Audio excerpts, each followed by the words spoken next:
I want you to think back. It wasn't that long ago that only premium cars like Mercedes-Benz and BMW featured airbags. It was the early 1980s, and this was the very first Mercedes to come standard with these safety features. Now all cars come with standard traction and stability control. We take airbags and ABS for granted. The same thing for features like parking sensors and backup cameras. These were only featured in premium cars. No more scuff bumpers. The first backup camera I ever experienced was a 2004 Acura MDX. Now just think of how many trips to the body shop these two features alone have prevented, never mind the personal injury prevention. In Canada, backup cameras will be required as standard equipment by 2018, just one model year away. Not only that, the latest systems have 360-degree camera stitching to show the driver the surrounding area. Here's a clip of me explaining it to my wife in a review I did of the 2017 Toyota RAV4. Okay, now I did bring you to the parking lot for a reason. I want you to push that button up there. Okay. Okay, this is called bird's eye view with perimeter scan. Now that is cool. Yeah. So what it does is it takes 4 cameras, one in the front, one in the back, and one under each mirror, and it stitches it together with a amazing software to show you a 360-degree view of the vehicle. And then when you put the car in reverse, you see multi-display. So you have the overhead view here on the right. That's kind of the one we just saw. You also can see a wide-angle view, a narrow-angle view, and you can also change the lines depending on which kind of situation you want to use. So this overhead view is particularly good for parallel parking. Oh, see? Someone just drove by. There you go.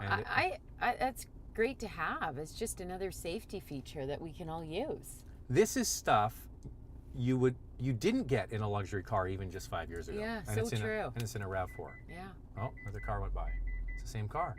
What's new from Subaru in 2017 is a system that uses the sonar system in the parking sensors and send that information to automatically stop the car if it's going to hit an object that's 1 meter high or higher.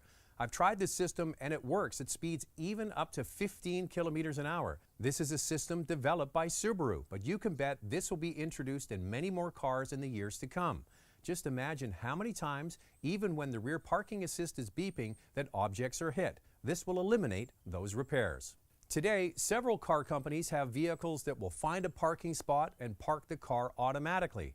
I had a chance to drive a prototype Mitsubishi Outlander in Japan just this past November, and it not only parks the car, but shifts the automatic transmission from reverse to drive and then park, and it even extracts itself out of the parking spot automatically. Now, there has been a lot of chat online and at auto shows about autonomous driving, and we're still years away from fully autonomous cars. But many new cars have semi-autonomous systems that will have significant impact on the number of accidents occurring on the road. This will greatly affect the repair industry and insurance claims. Toyota, for example, has announced that all of its cars by the end of this year, 2017, will have a safety package that will warn the driver of an accident, and if no action is taken, will automatically brake for the driver for both pedestrians and other vehicles. At higher speeds, the car will scrub off as much speed as possible to reduce the impact, with the goal of reducing the severity of damage to the car and passengers. The package also includes lane departure warning and lane keep assist. Here's another clip from the same 2017 Toyota RAV4 review. There's one feature that I want to point out on the Safety Sense P that this limited version has. You've turned on the lane keep assist here, Yep. And when you get close to a lane, so drift over to the lane there, Yeah. it beeps, right? off. And it tells you that you're drifting, which is good on a long, monotonous trip. Yes. Not so good in the mountains, right? We switched it off going through the twisty part of the mountains because you do come close to the lines when you drive. All right, so now when we go around this corner, I just want you to take your hands off the wheel. This is just to kind of explain what's happening because you don't want to drive this way, okay? No. So take your hands off the wheel and just let the vehicle drift a little bit. It'll go out to one of the lanes here, and when it gets close to the edge, it will actually turn the steering wheel. Oh my goodness. And it's sort of a semi-autonomous system. Now that's the last safety net to catch you, Yeah. right? So first of all, the warning goes off. It says, hey, you're drifting. And if you don't correct, the vehicle will actually steer you back in the lane. That's amazing. Did you know that any of this existed? I didn't. And if you were buying a car, would you want to have this safety, Yes. advanced safety stuff in the vehicle? Of course, why wouldn't you want to? We're all about safety with our family. We want to make sure that we get home safely, that we get, to the place we're going safely. So, these semi-autonomous systems are the stepping stone to the autonomous world. For example, Mercedes-Benz, Audi, and Volvo have low-speed traffic systems that allow the driver to relax and stop and go driving. The car will maintain a safe distance from the car in front, it will keep it in its lane, and in the case of Mercedes, will follow the car in front if no lane markers are present. Now think of that the next time you're stuck on the Don Valley Parkway. Here's an example from Volvo of what they hope to see in the future. So right now we're in the prototype vehicle and we're driving in Gothenburg on a typical road that a lot of people use for their daily commuting. And I can show how to activate the system. One simple press on a button and the car will take over the braking, the accelerating, but also the steering. In this case, I still will have to supervise the system because this is an early prototype. But our intention is that in the final product, a driver can actually release the steering wheel without having to supervise, such that he or she can do something else with their time. The car uses radar, camera, and LiDAR technology to monitor the actual environment around the car. The sensing has to be so robust that drivers can rely on the car to drive in a safe way. It also uses a map of the roads that we're traveling on. So we use a communication link between the Volvo Cloud and this vehicle in order to get the latest map data to this vehicle.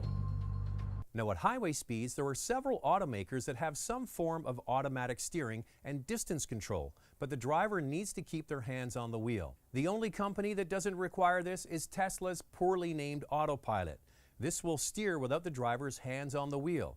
This system has been slammed by Consumer Reports and others as a false sense of safety because it allows the driver to do other things while the car is driving down the road. That being said, there are several test fleets of autonomous cars being used, and they integrate autonomous driving with services like Uber. The next step is the hardest step. It's to have a car drive autonomously at city speeds. On the highway, all cars are driving in one direction. The lanes are visible, and the exits come up slowly.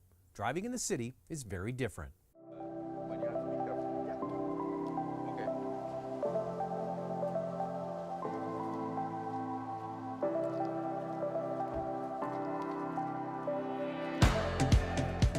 We went city driving, we went highway, we had a lot of people cutting us on the right and on the left.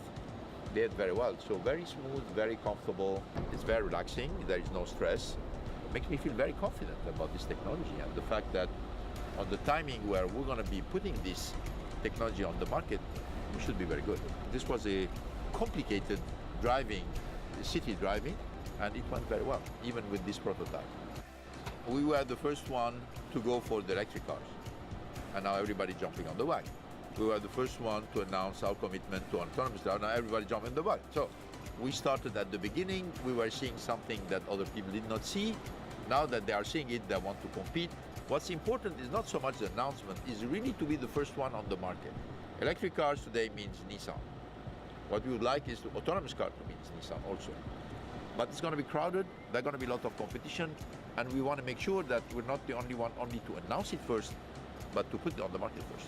Nissan is a leader on this front along with Ford. They use LiDAR. It's a combination of sonar and lasers. The car detects objects, people, cyclists, and other moving cars to help make decisions. Here's a clip from Ford using this LiDAR system in snow, even when lines on the road aren't visible. We found that with the snow autonomy, we were able to localize the vehicle even though the ground was snow covered, and the vehicles were able to operate under some level of snow conditions and maintain the performance of the sensors. In the real world, you don't always have the perfect sunny weather.